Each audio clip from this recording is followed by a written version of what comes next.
Hello students, good morning everyone. Welcome to today's lecture Hindi में परसों हमने चैप्टर नंबर 8 किया था। आज हम चैप्टर नंबर 9 करेंगे। चैप्टर का नाम है चटोरा बंटी। चटोरा बंटी किसका नाम है? एक मंकी का नाम है।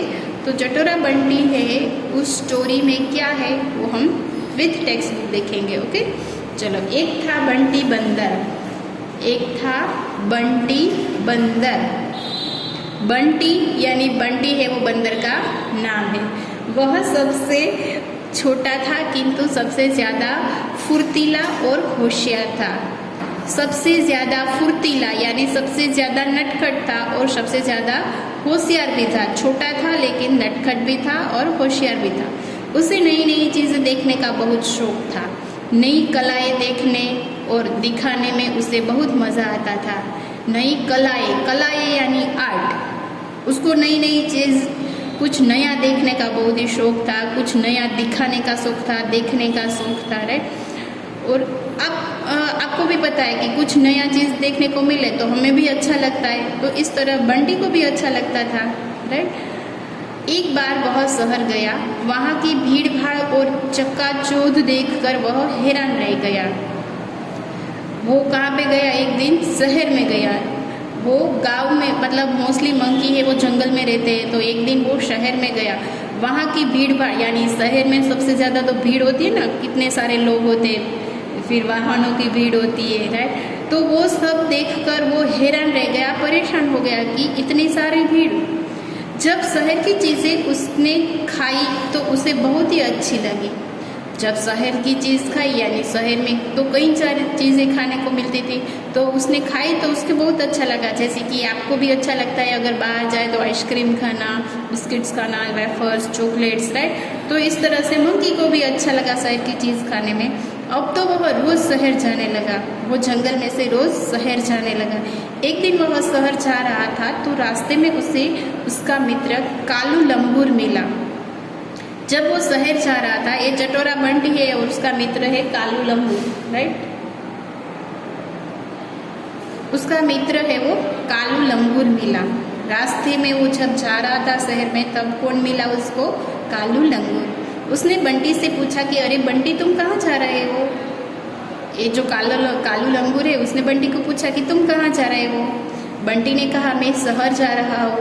बंटी ने क्या आंसर दिया कि वो शहर जा रहा है। कालू ने उसे समझाया कि बंटी, तुम वहाँ मत जाया करो, जंगल ही हमारा घर है।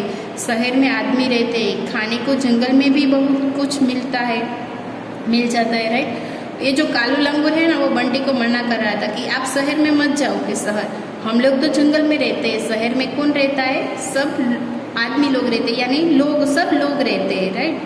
जंगल में तो बहुत सारी चीज़ें खाने को मिल जाती है, तो फिर हमें शहर जाने की क्यों ज़रूरत है? यहाँ क्या मिलता है सिवाय जंगली फल और पत्तियाँ के? बंटी ने उत्तर दिया। बंटी है, उसको चटपट खाने का बहुत मन कर रहा था, इसलिए वो क्या बोल रहा है कि यहाँ जंगल में क्या मिलता है? सिर्फ फल मिलते हैं, पत्ते मिलते हैं, उसके अलावा तो कुछ नहीं मिलता। फिर क्या हुआ? अरे क्या नहीं मिलता जंगल में? क्या नहीं मिलता जंगल में? जंगल में सब कुछ तो मिलता है। एक बार मेरे साथ शहर चलकर तो देखो।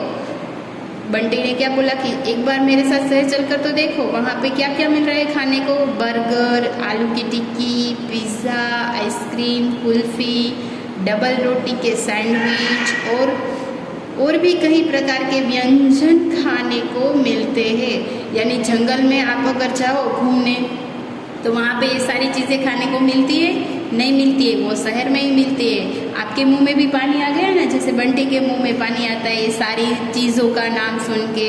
बर्गर, आलू की टिक्की, पिज़्ज़ा, आइसक्रीम, सैंडविच, राइट। पर तुम जानते हो कि इन सब चीज़ों से शरीर में ताकत नहीं आती।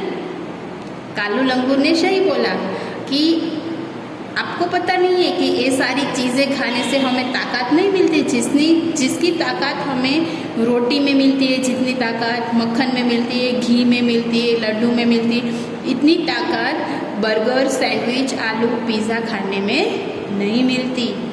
अच्छा, मुझे तुम्हारी नसीहत की ज़रूरत नहीं है। इतना कहकर बंटी उछलता कूदता शहर की ओर बढ़ गया। दैट मीन्स चटोरी बंटी को ये अच्छा नहीं लगा कि जो लंगूर ने सलाह दी।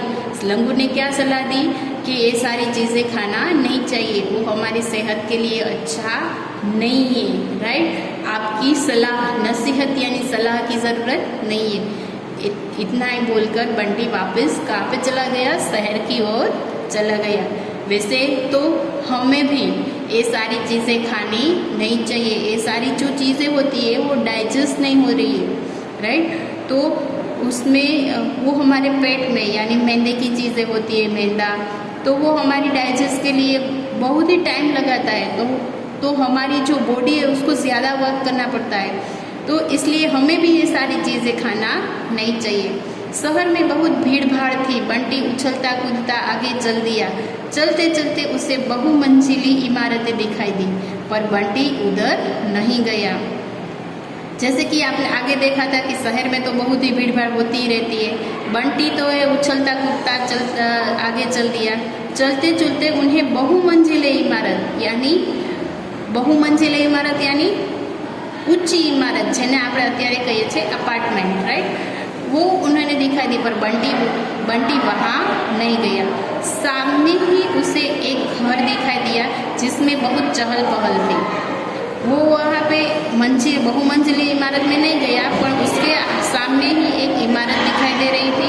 वहाँ पे वो उन्होंने देखा तो वहाँ पे बहुत ही चहल पहल थी, यानी घर में सब लोग हैं वो आवाज़ कर रहे थे, घूम फिर रहे थे।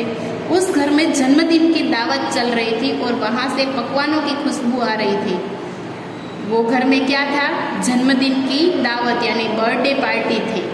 तो बर्थडे पार्टी होती है तो ऑब्वियसली वहाँ पे लोग भी होते हैं और कुछ अच्छी अच्छी चीज़ें बनी होती है, तो वहाँ से अच्छी स्मेल कई पकवानों की खुशबू आ रही थी यानी स्मेल आ रही थी। बंटी ने पास जाकर देखा तो वह फूला नहीं समाया। बंटी ने वहाँ से नज़दीक जाके देखा कि ये सारे लोग क्या कर रहे हैं, तो वो खुश हो गया कि यहाँ पे तो कुछ सेलिब्रेशन चल रहा है, क्योंकि घर की खिड़कियाँ भी खुली थी। घर की खिड़कियाँ खुली थी यानी घर की जो विंडो थी वो खुली थी, इसलिए वो घर के बाहर से सब कुछ देख रहा था।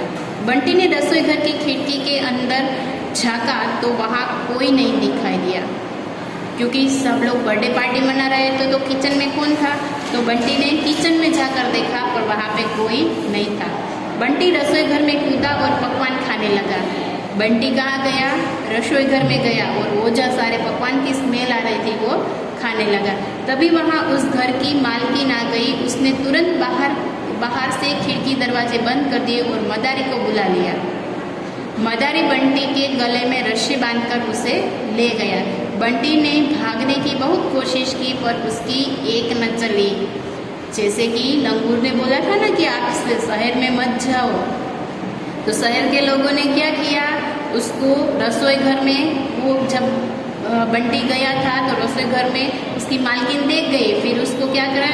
बारी दरवाज़ा सब बंद कर दिए और मदारी को बुलाया। और मदारी को बुलवाकर बंटी को वहाँ से लेके गया। बंटी ने भागने की बहुत कोशिश की, पर बंटी की नहीं चली, क्योंकि उन्होंने सभी दरवाजे बंद कर दिए थे।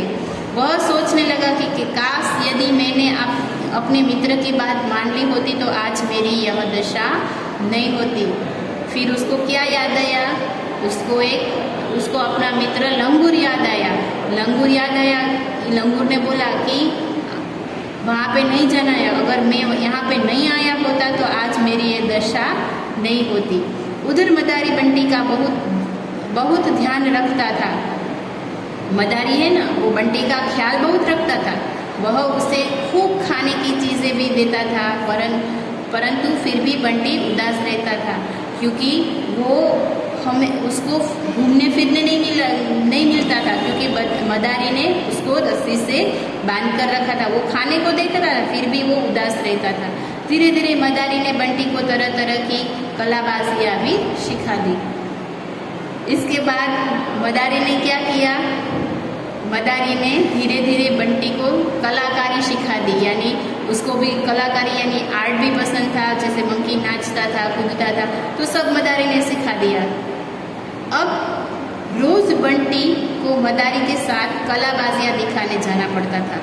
बंटी को क्या करना पड़ता था, काम करना पड़ता था, पैसे कमाने पड़ते थे। कलाबाजिया वो अगर वो कुछ न कुछ नाच दिखाए तो भी मदारी को पैसे मिलेंगे। तो मदारी क्या करता था, हर रोज़ मंकी को लेकर, बंटी को लेकर नाच दिखाने ले जाता था सब, और उसको बोलता था कि आप नाचो, कलाबाजियाँ दिखाओ। अब बंटी को मदारी के साथ रोज़ जाना पड़ता था। उसकी कलाबाजियाँ देखकर सब बच्चे बहुत खुश होते थे। जो बंटी है वो अपनी कलाबाजी अच्छी तरह से दिखाता था। तो जैसे आप भी अगर मंकी नाच रहे हैं तो खुश होते हो, इस तरह बच्चे भी खुश हो जाते थे। परंतु बंटी को यह सब अच्छा नहीं लगता था। बंटी को ये सब अच्छा लगता नहीं था। उसे अपने घर की बहुत याद आ रही थी। अगर आप भी किसी और के घर जाओ, मामा के घर जाओ, मासी के घर जाओ, वो आपको बहुत अच्छी तरह से रखते थे। जो खाना देना, जो भी खाना है वो बना देते थे। फिर भी कई दिनों के बाद आपको अपना घर तो याद आता ही है। इसी तरह से मदारी को यानी बंटी को भी अपना घर याद आ रहा था। यहाँ पे बहुत वो खुश था, लोगों को भी खुश करता था, कलाबाजियाँ भी दिखाता, बट उसको अपना घर याद आता था। फिर क्या हुआ, एक दिन बंटी बहुत उदास था। बंटी को रस्सी से बांध कर रखा था, तो बंटी है वो उदास हो गया था, राइट। तो मदारी उसे खूंटे से बांधकर कहीं गया था। मदारी उसको बांधकर कहीं पे चला गया था। तभी कुछ बच्चे बंटी के पास आए। कुछ बच्चे हैं वो बंटी के पास आए। मंकी यहाँ पे होते तो हम भी देखने जाते थे ना। तो इसी तरह से कई बच्चे वो उसको देखने आए और उन्होंने बंटी से उसकी उदासी का कारण पूछा। तो बंटी ने उन्हें सब कुछ बता दिया कि आप उदास क्यों हो। ये सारे बच्चे ने बंटी को पूछा कि आप उदास क्यों हो। तो बंटी ने बोला, क्या बोला, उसका आप उदास हो उसका कारण क्या है। तो बंटी ने बता दिया कि बच्चों को बंटी पर दया आ गई। क्या किया था, उदासी का कारण पूछा तो बंटी ने उन्हें सब कुछ बता दिया कि मैं जंगल में रहता था और मैं एक दिन बर्थडे पार्टी में गया था। बर्थडे पार्टी में से वहाँ से उसके मकान मालिक जो थे उन्होंने मुझे मदारी को पकड़वा दिया। तो वो बंटी को, सारे बच्चों को भी दया आ गई कि यार ऐसा नहीं करना चाहिए था इस मंकी के साथ, इस बंटी के साथ। उन्होंने बंटी को समझाते हुए कहा कि बंटी, लालच करने का यही फल होता है, इसलिए हमें कभी लालच नहीं करना चाहिए।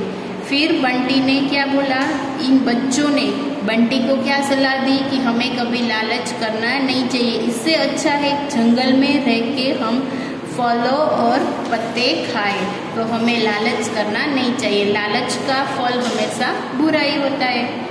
बंटी बोला, हाँ मुझे अपनी गलती का एहसास हो गया है, अब से मैं कभी लालच नहीं करूँगा। फिर बंटी ने जो गलती की है उसको एहसास हो गया कि नहीं ये गलती मैंने की है, अब मुझे ये गलती करना नहीं चाहिए, अब मैं उसकी लालच नहीं करूँगा। यह सुनकर बच्चे बहुत प्रसन्न हुए। उन्होंने बंटी की रस्सी खोल दी और बंटी बच्चे को धन्यवाद देकर जंगल की ओर चला गया। ये बंटी की बात सुनकर सभी बच्चे हैं वो क्या हो गए, प्रसन्न हो गए, यानी खुश हो गए। खुश होकर उन्होंने क्या किया, बंटी जो रस्सी से बंधा हुआ था वो रस्सी खोल दी और रस्सी खोल के ये बंटी ने इन बच्चों को थैंक यू बोला। फिर थैंक यू बोल के वो कहाँ पे चला गया, वापस अपने घर जंगल में चला गया। ओके, तो कैसी लगी आपको ये स्टोरी, राइट। तो हमारी एक अच्छी सी स्टोरी है चटोरा बंटी। ये अगेन आपको यहाँ पे रीड करना है और रीड करने के बाद आपको अपनी नोटबुक में श्रुत लेखन शब्द लिखने हैं। फुर्तीला, व्यंजन, एहसास, होशियार, नसीहत, मालकिन, चकाचौंध, बहुमंजिली, रस्सी, आइसक्रीम, जन्मदिन, कलाबाजिया, सैंडविच, खिड़कियाँ और खूंटे, राइट। तो ये सारे श्रुत लेखन शब्द आपको अपनी रफ बुक में 1 टाइम लिखना है, 1 time in HW rough book, right. और उसके बाद यहाँ पे हमें दिए गए हैं नए शब्द। तो नए शब्द तो वैसे ही हम फेयर बुक में लिखते हैं, राइट। चटोरा, चटोरा यानी जिसे स्वादिष्ट चीज़ें खाने की आदत है, जिसे स्वादिष्ट चीज़ यानी स्वादिष्ट यानी जैसे बंटी को खाने की इच्छा थी, पिज़्ज़ा, चाइनीज़, बर्गर, राइट। इसी तरह ऐसे लोगों को क्या बोलते हैं, चटोरा। फुर्तीला यानी जिससे खूब चुस्ती हो, सिवाय यानी केवल, केवल आपको ही वहाँ पे आना है, इसका मतलब शिवाय, केवल। व्यंजन यानी भोजन, चकाचौंध यानी चमक जाना, नसीहत यानी उपदेश, सलाह, बहुमंजिली यानी अनेक मंजिली, बहुमंजिली यानी अनेक मंजिली यानी 1 माળ 2 माળ 3 माળ 4 माળ, राइट, इसको बोलते हैं बहुमंजिली। फिर यहाँ पे मुहावरे दिए गए हैं। फूला नहीं समाना, इसका मतलब क्या होता है? बहुत ही खुश हो जाना। एक न चलना यानी प्रभाव न पड़ना, उसकी एक न चले यानी उसकी एक भी बात किसी ने न मानी, या इसका मतलब है कि उसकी बात का किसी पर प्रभाव न पड़ा। ओके, फिर यहाँ पे नीचे दिए गए हैं मौखिक क्वेश्चन आंसर और लिखित क्वेश्चन आंसर, जो हम नोटबुक में करेंगे इसी वीडियो के साथ पीडीएफ में से। फिर यहाँ पे दी गई है शब्द चुनकर वाक्य पूरे कीजिए। बंटी जंगल ही हमारा घर है, शहर में आदमी रहते हैं, खाने को जंगल में भी बहुत कुछ मिल जाता है, घर की खिड़कियाँ भी खुली थी, बच्चों को बंटी पर दया आ गई। फिर यहाँ पे भाषा की बात है। यहाँ पे हमें क्रिया, क्रिया किसको बोलते हैं? कि जो काम हम करते, जैसे कि इंग्लिश में हम बोलते हैं क्रिया, जैसे कि हमारे इंग्लिश में आता है कि एक्शन वर्ब, राइट, जो एक्शन वर्ड इंग्लिश में आते हैं इस तरह से हिंदी में उसको बोलते हैं क्रिया, राइट। आना, जाना, गए थे, आए थे, राइट, तो ये सारे को क्या है? क्रिया है। तो उसे बहुत मज़ा आता था, तो आता था वो क्या है? क्रिया। वह शहर गया, तो गया है वो क्या है? क्रिया। वह हैरान रह गया, तो रह गया वो है क्रिया। वह रोज शहर जाने लगा वो क्या है? क्रिया है। तो इन वाक्यों में आता था, गया था, रह गया, जाने लगा, वो सारे शब्द है वो क्रिया के शब्द है। पाठ को पढ़िए और 6 क्रिया शब्द ढूंढकर लिखिए। आपको पाठ को पढ़ना है और क्रिया जो यहाँ पे जो शब्द थे, आया था, गया था, जाने, ऐसे शब्द को ढूंढकर उसके नीचे अंडरलाइन करना। शब्द के अर्थ के आगे राइट लगाइए। यानी मित्र है तो उसका अर्थ समान अर्थ, समान अर्थ क्या होता है? दोस्त। घर तो मकान, प्रसन्न यानी खुश, आदमी तो व्यक्ति। फिर नेक्स्ट दिए गए हैं उदाहरण के अनुसार लिखिए। बनना तो बनाना, पढ़ना तो पढ़ाना, लिखना तो लिखाना, सुनना तो सुनाना। यह सही सर्वनाम शब्द चुनकर वाक्य पूरे कीजिए। यहाँ पे सर्वनाम है मैं, तुम, उसने, उसे, मुझे, मेरे, मैं, उसे, तुम और मैं। तुम कहाँ जा रहे हो? ऐसा तो नहीं पूछेंगे कि मैं कहाँ जा रहा हूँ, ऐसे पूछेंगे कि तुम कहाँ जा रहे हो। खाली जगह तुरंत खिड़की दरवाजे बंद कर दिए, उसने तुरंत खिड़की दरवाजे बंद कर दिए। खाली जगह तुम्हारी नसीहत की ज़रूरत नहीं है, मुझे तुम्हारे नसीहत की ज़रूरत नहीं है। खाली जगह अपने घर की बहुत याद आती थी, उसे अपने घर की बहुत याद आती थी। मैं कभी लालच नहीं करूँगा। उसके बाद यहाँ पे लिखना है समान अर्थ वाले शब्द। बंदर, वानर तो कपी, बंदर, वानर और कपी। रास्ता, मार्ग और पथ, रास्ता, मार्ग, पथ। जंगल, अरण्य और वन। शरीर, देह और तन। शरीर को देह भी बोला जाता है और तन भी बोला जाता है। जंगल को अरण्य भी जंगल बोला जाता है, अरण्य बोला जाता है और वन भी बोला जाता है, जिसको हम बोलते हैं समान अर्थ वाले शब्द। बहुवचन से एक वचन, यहाँ पे बहुवचन दिया गया, हमें एक वचन करना है। खिड़कियाँ तो खिड़की, कलाबाजियाँ तो कलाबाजी, नारियाँ तो नारी, दवाइयाँ तो दवाई, डबल रोटियाँ तो डबल रोटी, पत्तियाँ तो पत्ती, साड़ियाँ तो साड़ी, मिठाइयाँ तो मिठाई। तो यहाँ पे बहुवचन में से आपको एक वचन करना है। उसके बाद यहाँ पे किसका कैसा कैसा स्वाद है, सही शब्द चुनकर लिखिए। ये क्या है? पुलाव है, तो पुलाव का स्वाद कैसा होता है? नमकीन। इमली कैसी होती है? खट्टी। रसगुल्ले कैसे होते हैं? मीठे। और करेला कैसा होता है? कड़वा। फिर इस वर्ग पहेली से खाने की 8 चीज़ें का नाम ढूंढकर लिखिए। यहाँ पे एक पहेली दी गई है, राइट। उस पहेली में से कई सारे खाने की चीज़ें का नाम है, वो आपको ढूंढकर यहाँ पे नीचे लिखना है, ओके। जैसे कि यहाँ पे लिखा है चावल, फिर यहाँ पे लिखा है चटनी, फिर यहाँ पे लिखा है पूरी, फिर यहाँ पे लिखा है हलवा, फिर यहाँ पे लिखा है दाल, फिर यहाँ पे लिखा है खिचड़ी, फिर लिखा है जलेबी, फिर यहाँ पे लिखा है खीर, राइट। तो ये सारे शब्द आपको ढूंढकर आपकी टेक्स्ट बुक में कंप्लीट करना है। इसी के साथ हम हमारा चैप्टर नंबर 9 कंप्लीट करते हैं। यहाँ पे आपको आपकी टेक्स्ट बुक और नोटबुक जो PDF में मिलेगी वो आपको पूरा चैप्टर कंप्लीट करना है, ओके। आज के लिए ये हिंदी में इतना ही रखेंगे। Thank you, good bye.